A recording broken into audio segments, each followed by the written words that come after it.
and today we're discussing California Proposition 17. Right now in California, people on parole cannot vote, a legacy of Jim Crow era laws designed to disenfranchise Black people. Prop 17, which is on the ballot this fall, would do away with that prohibition and allow some 50,000 more Californians to vote. Our guests today are California Assemblymember Kevin McCarty, whose bill put Prop 17 on the ballot, Taina Vargas Edmond, Executive Director of Initiate Justice, Michael Mendoza, National Director of the Dream Corps, and Kira Lerner, journalist at The Appeal. Thank you all for joining us. Kevin, let's start with you.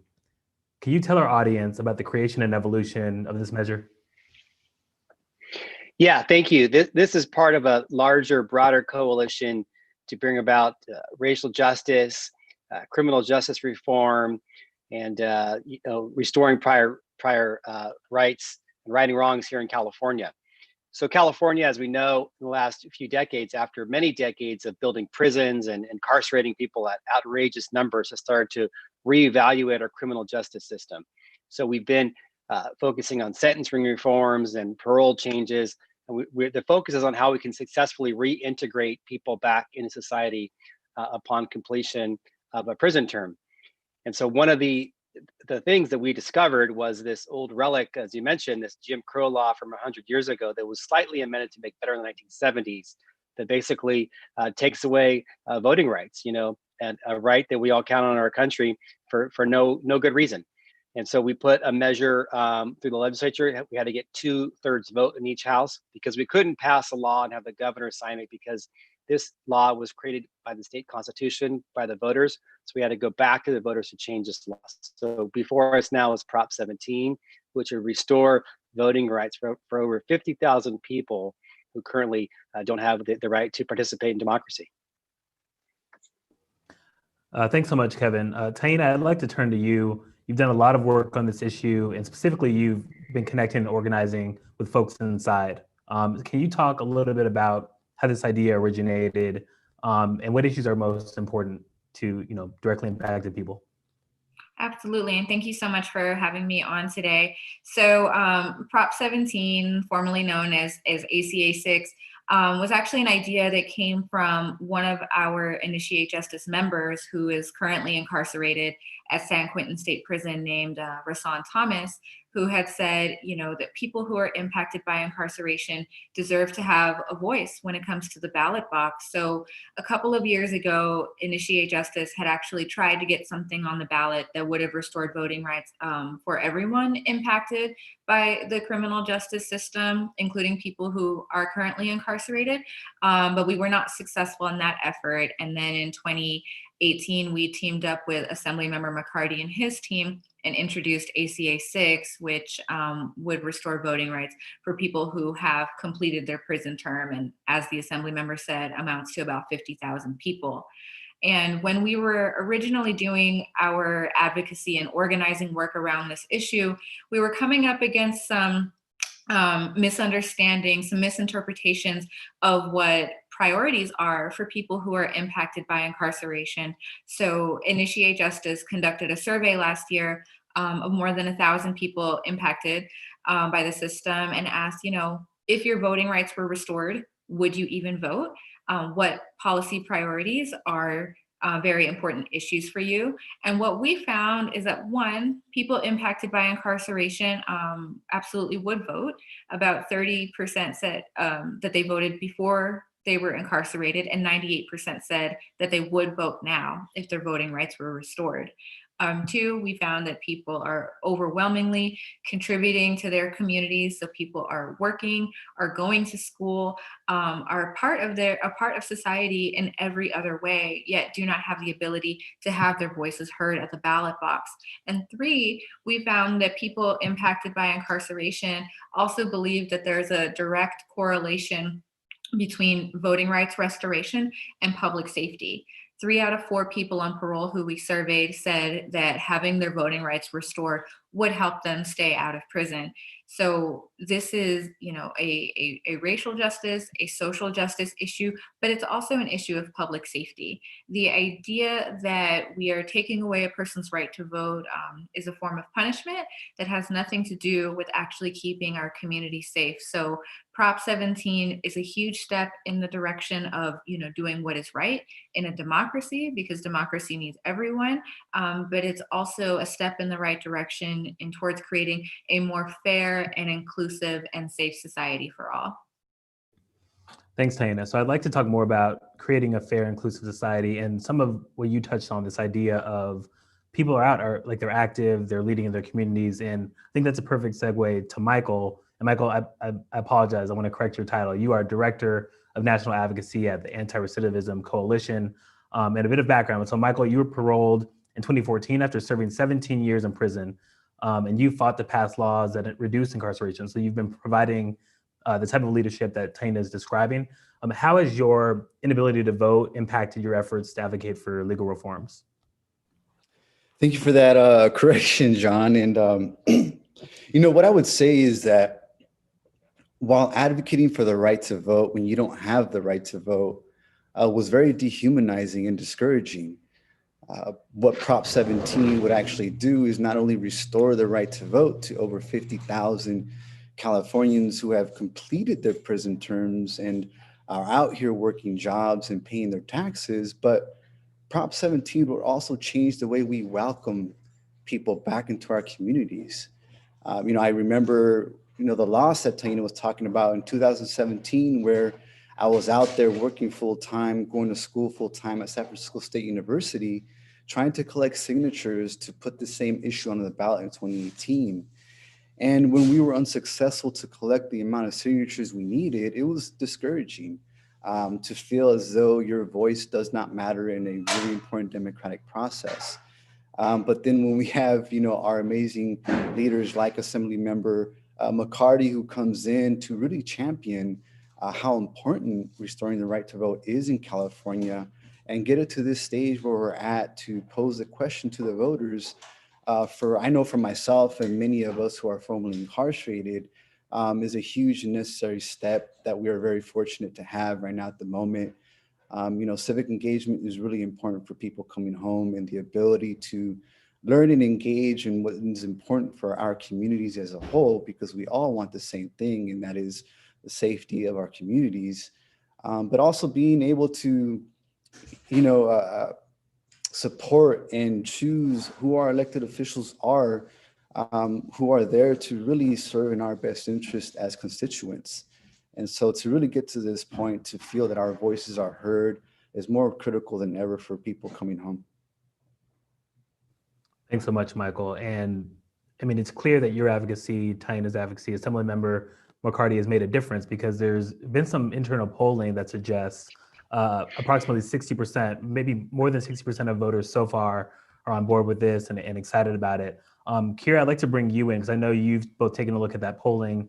You've also covered, Governor Newsom and the state legislature's support for Prop 17. Can you talk a little bit about that support, and in particular, why is there not the same, opposition from law enforcement and other political forces that we often see with measures that are trying to expand the rights of currently incarcerated, formerly incarcerated individuals, and criminal justice reform in general?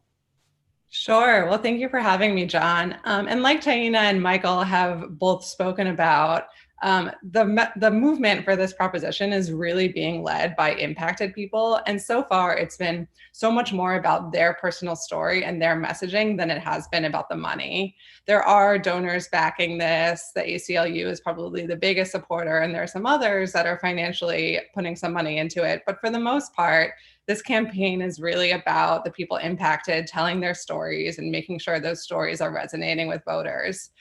So when it comes to opposition, there are some individuals.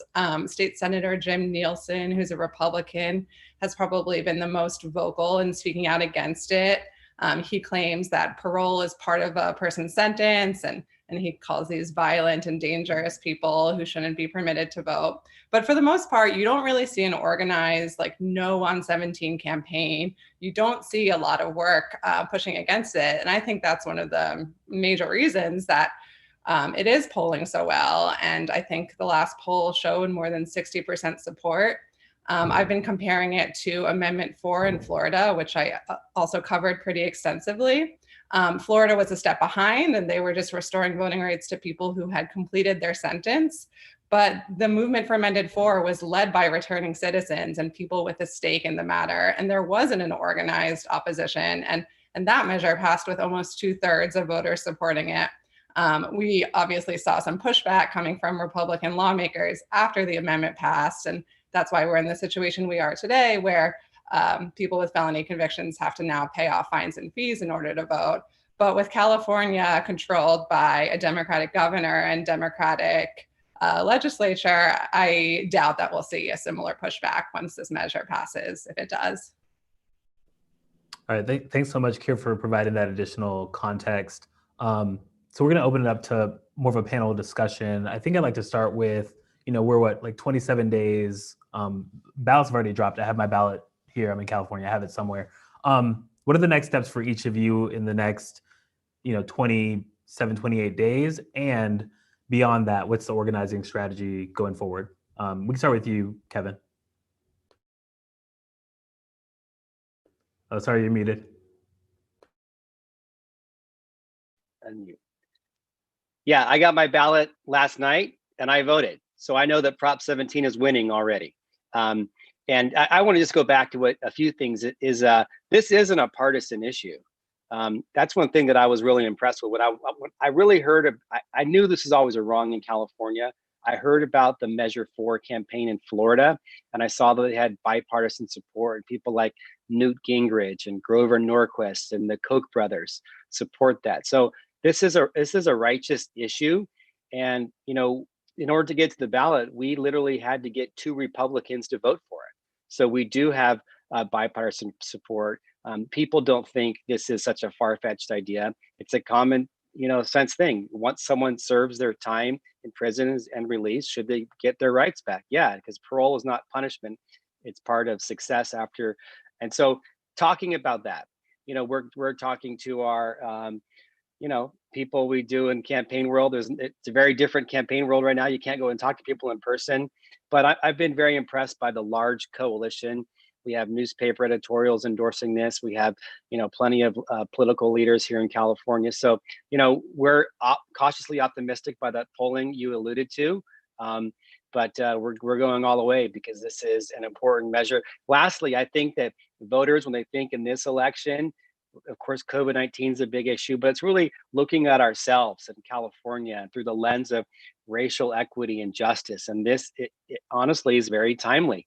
This measure is before the voters as we're trying to look at these things. And so I think that is certainly something that we're talking about as well as the voters get their ballots.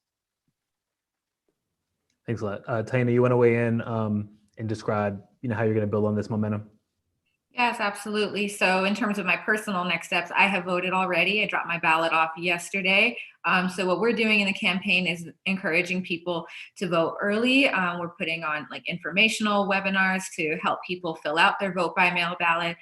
Over 80% of voters are eligible to vote by mail this election. And we are certainly working through unprecedented times. So we are doing everything in our power to ensure that voters are informed and that they have all of the tools and resources necessary to vote early so that on election day, we can be looking at some positive results, because I think other issues of the election campaign are going to be dragging out for the next few weeks or maybe even months afterwards. But when Prop 17 passes, I'm going to put that into the universe. After Prop 17 passes, I know we are committed to continuing this work in the long run. As Kira mentioned, this campaign is led by formerly incarcerated people or people like me who have incarcerated and formerly incarcerated loved ones.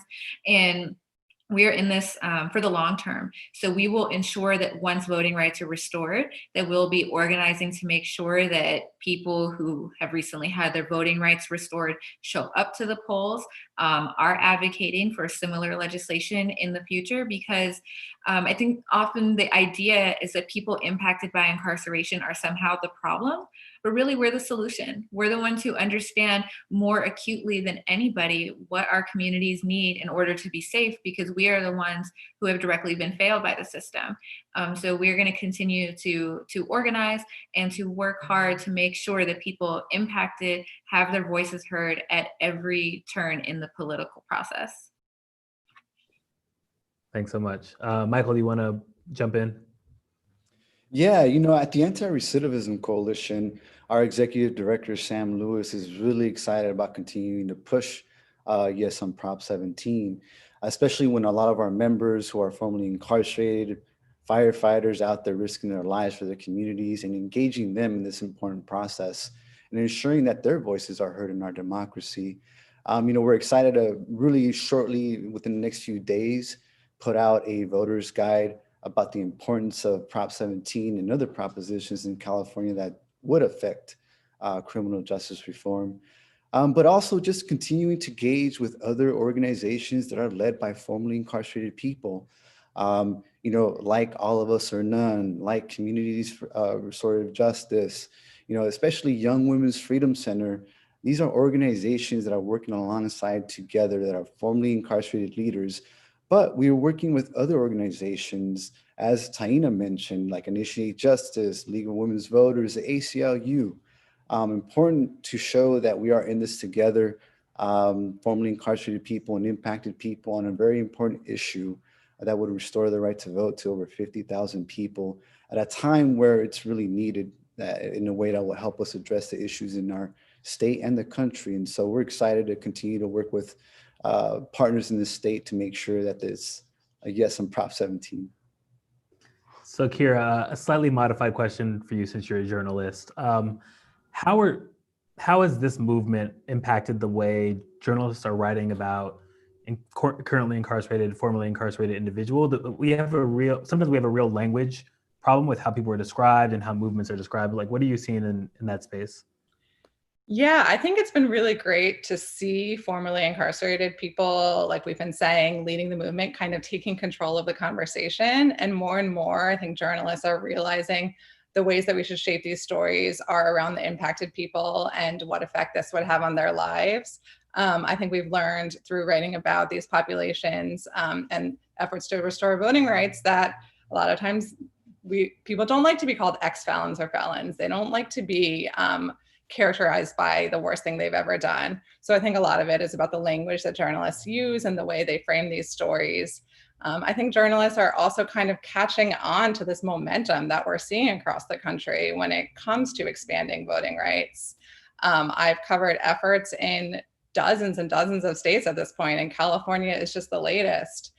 Here, I live in Washington, D.C. I just dropped off my ballot in a ballot box for the first election in which people who are incarcerated can vote, which is really huge and I think deserves even more attention than it's getting. Washington, D.C. was the first jurisdiction to end felony disenfranchisement. So I think there's still a lot of room for states like California to move on this issue. I think they're a little far behind on restoring rights to people on parole, but maybe next we'll see them taking a step further and really ending this Jim Crow era policy that shouldn't exist anymore at all.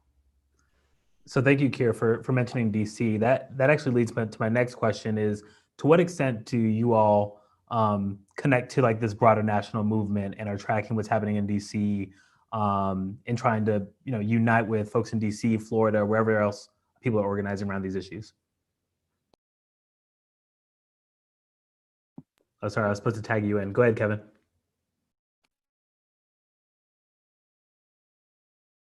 I could do that. As Taina mentioned, Initiate Justice and others were working on this on their own. It's great, and I and a couple other legislators came about this on our own as well. And then we kind of came together and are building this incredible coalition. We've been working a lot on issues in California as far as reintegration of formerly incarcerated, because that's the movement that we are pushing here in California. After so many years of locking way too many people up, our prison population for the first time is under 100,000. We're shutting down the first prison next year after building 25 in the last 30 years and only building 2 universities. And so, this is part of a larger movement. Certainly the voting right restoration in Florida and other states was a big argument of mine, because California, we always are proud on how we lead on these issues. We lead on immigration, fighting gun violence, and civil rights and equality. And when I brought this issue up, I said, look, this is embarrassing. California, we always think we're number one, but on this, there are a dozen plus states that are ahead of us, and a bunch who had just changed their laws to make this change. So we actually were playing catch up. So the national movement, I think, really kind of propelled us to show that we need to get on with this. And it shows that it wasn't such a far-fetched idea. When you had red states like Utah and voters in Florida and political leaders in Florida, Republican, embracing this, it really showed that it was not a far-fetched idea, and the time was right for California. Thanks. Go ahead, Taina. Yeah, and if I could just add to that, California is behind a lot of other states, but the United States is behind most other countries, especially other democratic countries. The United States is an outlier. We are the only democracy in the world where it's possible for a person to permanently lose their voting rights because of a conviction. And in California, I think a lot of people are not aware that it is possible for you to permanently lose your voting rights here as well. We have something called life or parole, where it is possible for, even when you're released, to be on parole supervision for the rest of your life. So this is, 100% a legacy of slavery, of Jim Crow, of voter suppression of women and indigenous people and, folks of all different marginalized backgrounds.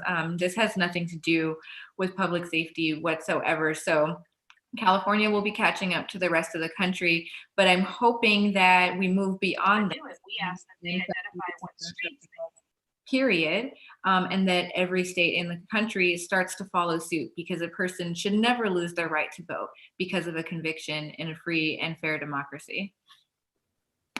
Thank you, Taina. Appreciate the global context. Go ahead, Michael, you want to jump in? Yeah, I think what I would add in the importance of having these same conversations and making the same efforts across the country are critically important.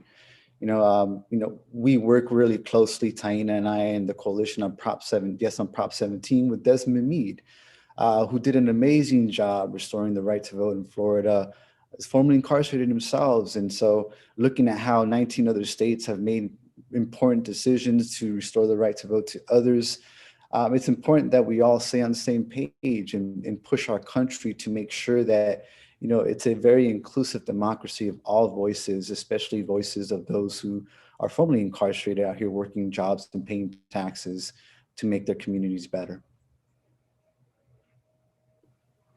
Thanks so much. So we should close soon, but I like to end with some words of encouragement. People are struggling around the country, especially in California, as you know.